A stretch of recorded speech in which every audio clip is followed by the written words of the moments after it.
Look at this guy. Come on, bro. Anyways, we're like sidetracked horribly. What was I talking about?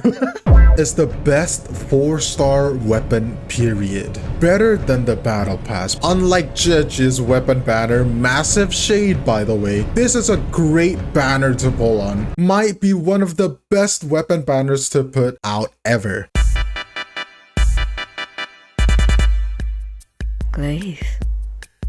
What is up, Ganjalang? Today we're going to talk about the continuation of what we're discussing in yesterday's video. If you haven't watched yesterday's video, go ahead and watch it before this one or after this one, up to you. Again, before any of these, I gotta say there's gonna be at least two kinds of people that'll watch this video. One that wants to pull for the featured banner characters like Xiangli Yao, and one that actually doesn't want to pull for the main banner character and wants to build pity or want to pull for the 4-star sequences. A little bit of a disclaimer is that I'm not here to convince you to pull for these 5-star characters. I'm just here to answer your question like, if I were to pull for the 4 stars, will it be worth it? Or should I build pity on these banners? Pull for the 4-star sequences, you know? Hopefully this video helps you all that, you know, people that have that kind of questions. Yesterday, I already talked about 𝗖cie banner. Now today, I'm going to talk about Xiangli Yao's banner again. I will be focusing towards the 4 stars in this video because it's not announced yet on the skills of the 5 stars that will be featured next patch. I am also terrified of covering leaks. So with that out of the way, let's get into the video. The banner for the second half of 1.2, we got Xiangli Yao as the main protagonist, Danjin, Aalto, and Yuanwu for the sidekicks. Xiangli Yao we're actually gonna get for free as a 5-star character. We got a glimpse of his in-game design and attack animations. Overall, so great so far in my opinion. What we don't know is that if we will need sequences to make him good or whole as a character, but if that's good enough for you to pull for a 5-star character, then go ahead and pull on this banner. If that's not good enough for you though, you should probably wait until someone does an analysis on him when he officially arrives in game. Danjin, on the other hand, has been in the game for a really long while. Me and my community, more specifically the community in my Discord server, all love Danjin. In fact, we have our own Danjin code, so if you're interested in spreading the word of the Scarlet Queen, please go ahead and join the Discord server. Upswing, upswing, upswing, upswing. Anyways, Danjin, right? As a character, I love her very much. Very cute on the outside, very menacing on the inside, and that enough should be enough to main her, right? But if you're not convinced, she is one of the funnest characters to play in the game. She can be played,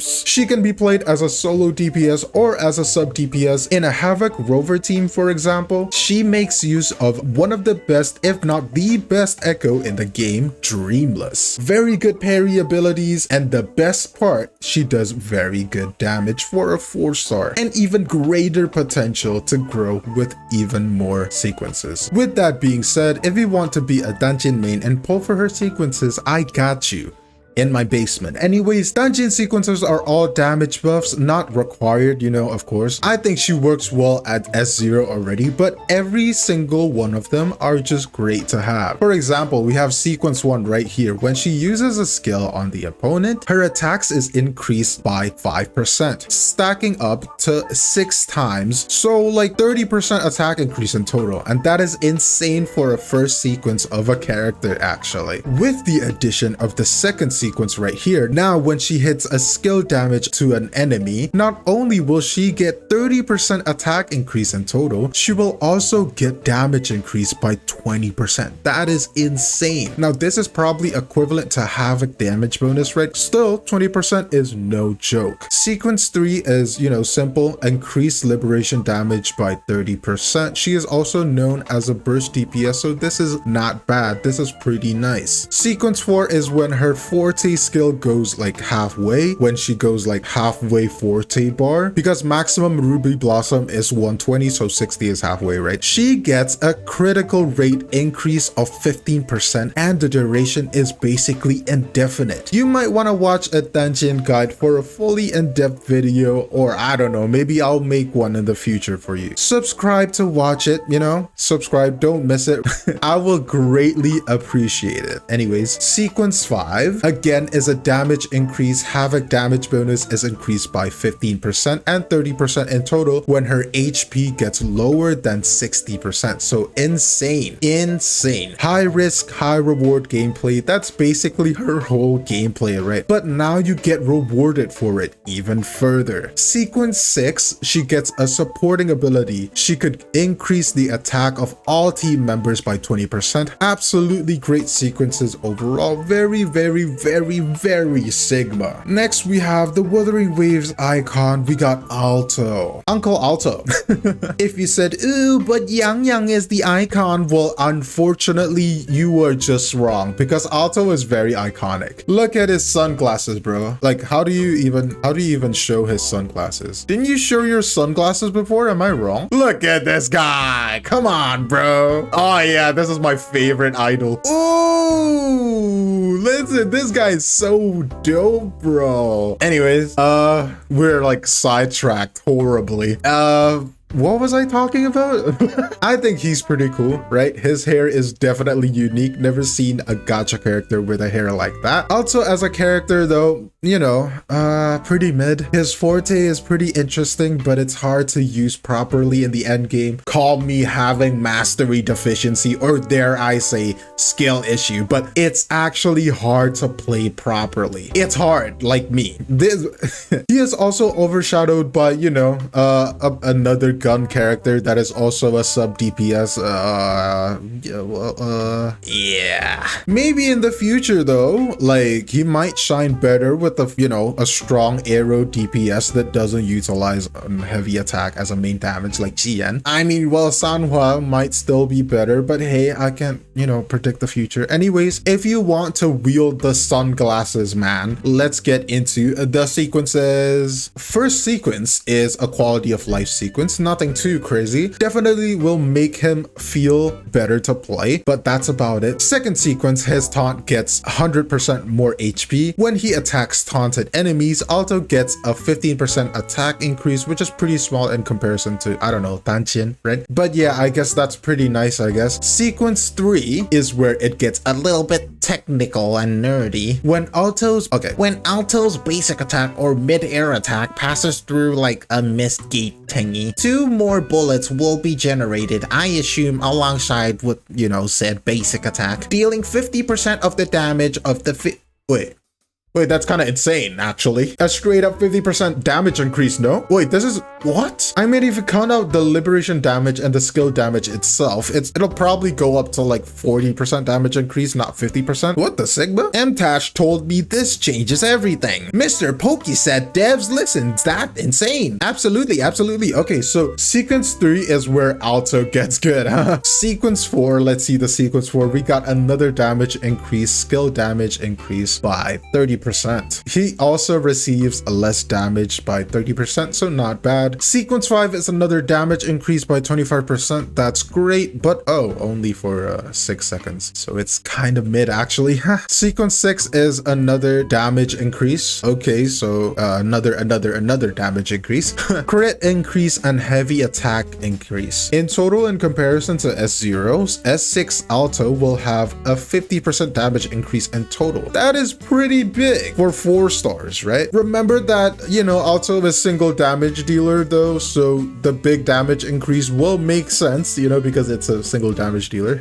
Now we got the father. We got Yuanwu, the absolute best pair for Jinshi, if you didn't know. Well, actually, I don't know. I've been using Yuanwu because I didn't have a Yinlin. But yeah, Yuanwu is great and very, very easy to play. He takes hella field time. He takes so little field time, right? That's what's good about him. You know, he can do off-field damage, hence the synergy with Jinshi. Also, one of the very few, saying very few because I have no idea if any characters do this, one of the very few characters that reduces the time it takes to stun boss enemies. Although he scales off of defense, which is unique, but you will need to have a separate echo set for this character alone. Maybe the weapon as well if you're unlucky, right? Like, for example, this defense echo, the defense main main stat Echo. You're not gonna use this on a Colcharo. You're not gonna use this on a Xiangli Yao because it's defense main stat, and only Yuanwu can use it. That is not ideal, but you know that it is what it is. You might have a defense percent like lying around, so you know it all ends good in the end, I guess. If you're looking forward to become a Jinzhou gem leader, oh, I mean a Yuanwu main,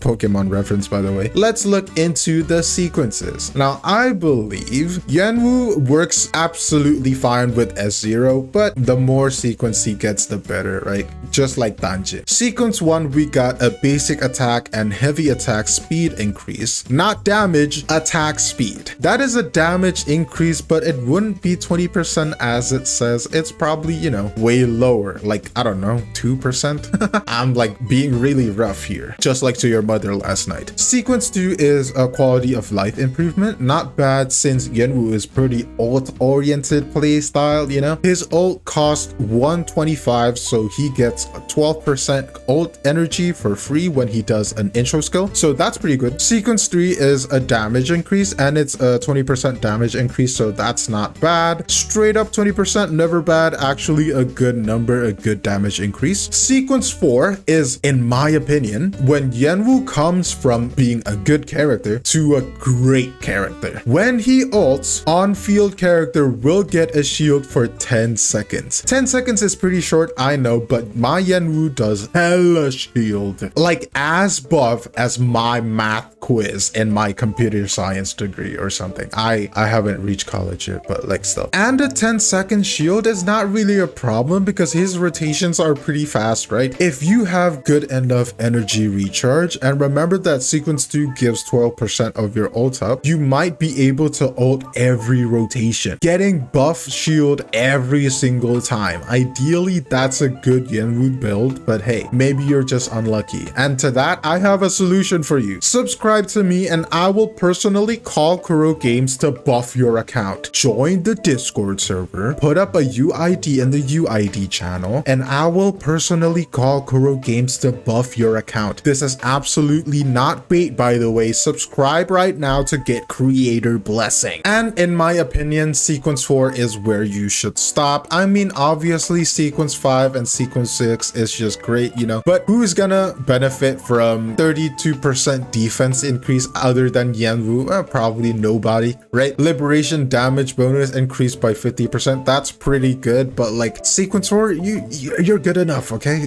Don't be greedy. Don't be greedy. All right, so overall thoughts on the banner overall. For one, I don't think you should pull for Xiangli Yao sequences because, well, we got him for free. Getting his sequences will just negate the benefit of him being free. Again, though, if you love Xiangli Yao that much, go ahead. Me personally, though, I might hold depending on how much percent stronger his sequence 1 is compared to his sequence 0. If it's lower than 30% or even 40%, I won't pull. For the 4 stars, if you do want to build pity, Yuanwu is a great character to build sequence on. Up to sequence 4 is enough, as I said, right? More is good, but I don't think it's necessary. She doesn't need sequences, but her sequences are great to have. Most of her sequences is like 10% damage increase, so that's just nice, isn't it? 10% damage increase, very, very broken. Well, not broken, but like great in my opinion. If you're not looking to build a Havoc-based team though, I think Danjin's importance falls off. She's a great character, don't get me wrong, and I think Havoc Rover being great makes Danjin also great. But again, if you don't want that,